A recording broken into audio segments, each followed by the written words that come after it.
Nelson Mandela has always openly spoken of his desire for peaceful solutions to the problems in South Africa. This has been evidenced in interviews and speeches given around the world before, during, and after his incarceration.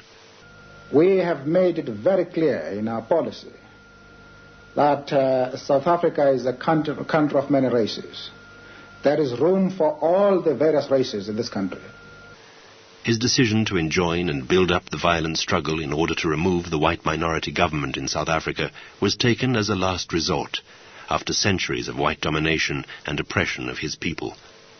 Faced with the continued refusal of the government to negotiate with black leaders, or to grant blacks an equal right to peaceful coexistence in their own country, Nelson Mandela decided that he no longer had any other choice if he was to contribute to positive change in his own time.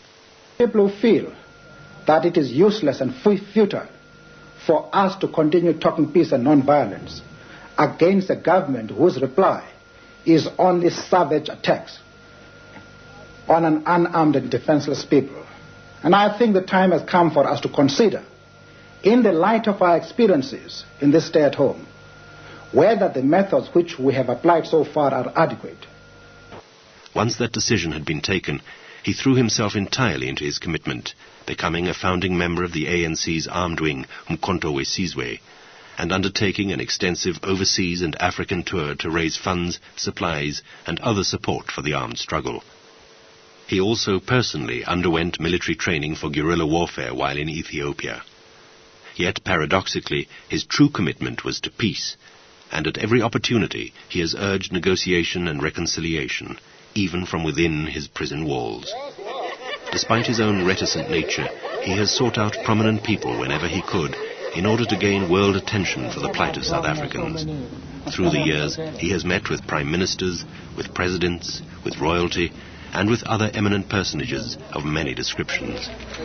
In recent years, re-established links with the United Kingdom have brought British royalty and government officials to the shores of South Africa once more. In September 1994, Prime Minister John Major flew in for a 3-day visit.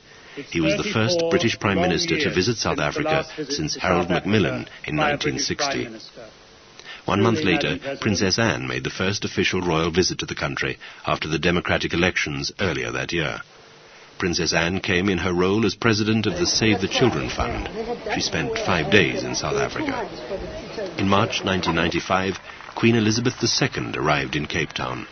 Though she flew into the country, the royal yacht Britannia was already awaiting her in the harbour, and after spending the night on board, the Queen sailed officially into Cape Town under Table Mountain the next morning, to be greeted by a 21-gun salute that officially opened her visit to South Africa.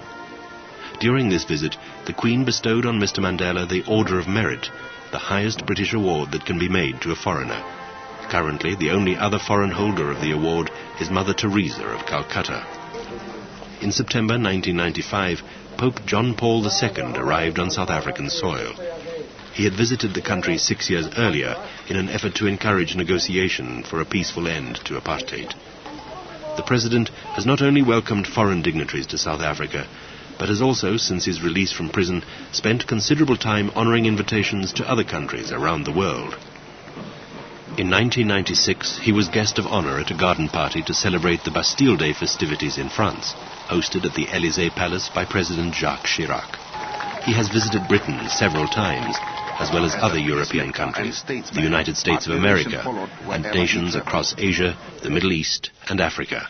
On every occasion, he has spoken words of peace, of encouragement, and of reconciliation.